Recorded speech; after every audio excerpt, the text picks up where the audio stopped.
काम अब कोई ना आएगा बस एक दिल के सिवा। काम अब कोई ना आएगा बस एक दिल के सिवा। रास्ते बंद हैं सब कूचे कातिल के सिवा। तेग मुंसिफ जहां दार रसन हो शाहिद। बेगुनाह कौन है उस शहर में कातिल के सिवा। जाने किस रंग से आई है गुलिस्तान में बहार। कोई नगमा ही नहीं शोर सलासिल के सिवा। नमस्कार, आदाब, सत श्री अकाल, खुशामदीद एंड वेलकम। अली सरदार जाफरी साहब की इन पंक्तियों के साथ आगाज़ करता हूँ आज की महफिल का, आज का सुहाना सफ़र शुरू करता हूँ। दोस्तों, आपका प्यार, दुलार और सम्मान जो आपके ढेरों SMS, टेलीफोन्स और फेसबुक मैसेजेस के ज़रिए हमें मिलता है, वही हमारा हौसला है और वही हमारी ताकत है। इसी ऊर्जा, हौसले और ताकत के सहारे हम हर रोज़ अपना सफ़र पूरा करते हैं। आपके इस हसीन साथ के लिए शुक्रिया अदा करते हुए मैं शुरू करता हूं आज का सफ़र और पेश करता हूं उन अफसानों की झलक जो आज मैं आपको सुनाऊंगा। आज बिमल रॉय से जुड़ा एक किस्सा होगा। वो एक कहानी पर फिल्म बना रहे थे। फिल्म तो नहीं बनी, मगर उस कहानी की एक घटना बिमल रॉय के साथ यूं की यूं घट गई। ये उनके जीवन की आखिरी घटना थी। ये घटना क्या थी बताऊंगा आज। और आज होगी एक कहानी, म्यूजिकल कहानी, एक सॉन्ग की कहानी।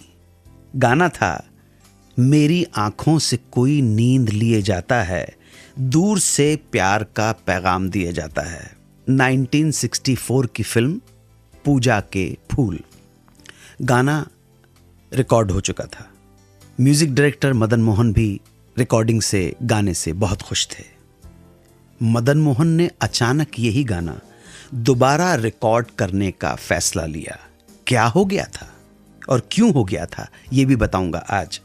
अगर मैं आपसे कहूं कि लता मंगेशकर किसी सिंगर के साथ गाना गाने में नर्वस हो रही थी या डर रही थी तो विश्वास होगा? नहीं, मगर यह सच है।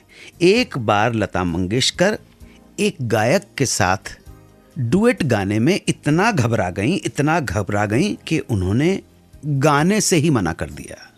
कौन था ये गायक, इसका खुलासा भी करूंगा आज बात करूंगा गुजरे जमाने के उस म्यूजिक डायरेक्टर की जिसने ये गाना कंपोज किया था। तुमको पिया दिल दिया, कितने नाज से दिल ने फिर याद किया। मैं याद करेंगे आज GS कोहली को।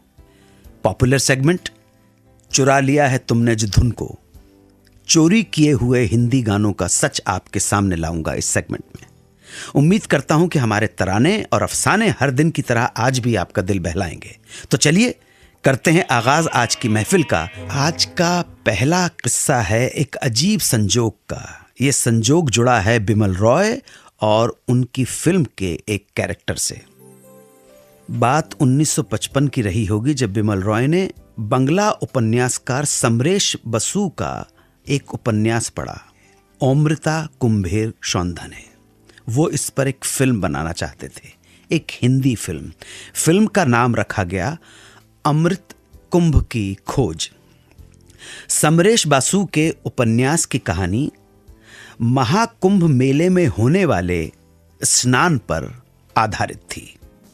ऐसी मान्यता है कि मेले के 9वें दिन यानी जोग स्नान के दिन प्रयाग के संगम में स्नान करने से व्यक्ति को लंबी आयु और स्वस्थ जीवन मिलता है।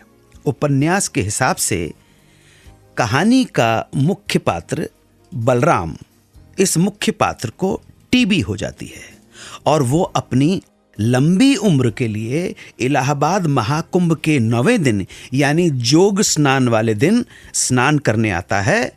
पर दुर्भाग्य से बलराम पहले ही दिन भगदड़ में मारा जाता है। बिमल रॉय को यह कहानी बहुत पसंद आई, मगर बलराम का पहले ही दिन मर जाना उन्हें ठीक नहीं लगा। आखिर वो एक फिल्मकार थे और फिल्म बनाना चाह रहे थे। मेन प्रोटैगनिस्ट के पहले ही दिन मर जाने पर वो कन्विंस नहीं थे। फिर भी उन्होंने इस कहानी पर स्क्रिप्ट लिखने का काम गुलजार को दे दिया। ये बात होगी 1959 की।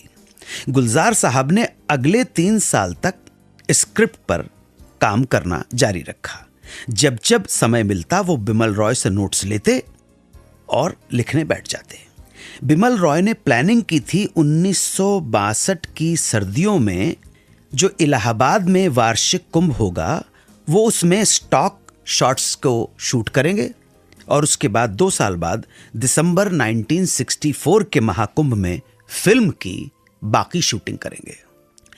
लेकिन जब 1962 के वार्षिक कुंभ को शूट करने का समय आया तो दादा बिमल रॉय की तबीयत खराब हो गई। वो शूटिंग पे नहीं जा सके।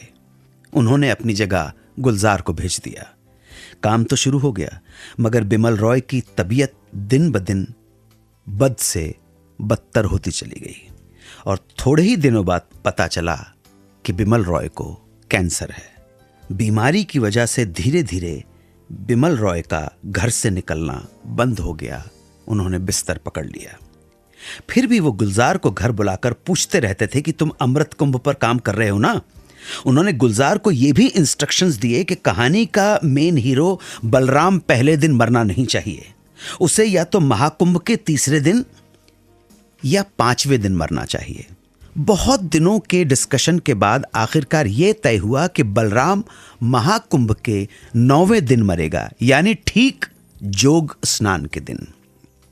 जैसे जैसे फिल्म की शूटिंग का वक्त यानी 1964 का महाकुंभ नजदीक आ रहा था वैसे वैसे बिमल रॉय की हालत और भी ज्यादा खराब होती जा रही थी। लगने लगा था कि वो इस फिल्म को शूट नहीं कर पाएंगे। लेकिन फिर भी वो बार बार गुलजार को ये इंस्ट्रक्शंस दे रहे थे कि हमें फिल्म महाकुंभ मेले में ही शूट करनी है। बिमल रॉय की किस्मत में इस फिल्म को शूट करना नहीं बदा था। बिमल रॉय की बीमारी की वजह से फिल्म की शूटिंग कैंसिल कर दी गई। बिमल रॉय का अंत आ गया था। यहां मैं आपको बता दूं कि 1964 का महाकुंभ 31 दिसंबर को शुरू होना था और इस हिसाब से जोग स्नान 9वें दिन यानी 8 जनवरी 1965 को पड़ता। फिल्म तो बंद हो गई मगर बिमल रॉय का इस फिल्म की कहानी से नाता नहीं टूटा। बिमल रॉय ने जिस दिन अपनी कहानी के हीरो बलराम का मरना डिसाइड किया था ठीक उसी दिन बिमल रॉय 8 जनवरी 1965 को यानी ठीक जोग स्नान के दिन इस दुनिया को छोड़कर चले गए। वापस आकर बताऊंगा एक गाने की कहानी। गाना है 1964 की फिल्म जिसका नाम था पूजा के फूल। गाने के बोल, मेरी आंखों से कोई नींद लिए जाता है, दूर से प्यार का पैगाम दिए जाता है। गाना रिकॉर्ड हो चुका था। मदन मोहन इस गाने से बहुत खुश भी थे। फिर ऐसा क्या हुआ कि मदन मोहन ने यही गाना दोबारा रिकॉर्ड करने का फैसला ले लिया। गाने में कोई मिस्टेक नहीं थी, फिर भी क्यों, जानिएगा एक छोटे से अंतराल के बाद। सुनते रहिए 92.7 बिग एफएम पर सुहाना सफर विद अन्नू कपूर। सुनते रहिए रेडियो का number 1 show Suhana suffer with Annu Kapoor सिर्फ 92.7 बिग एफएम पर।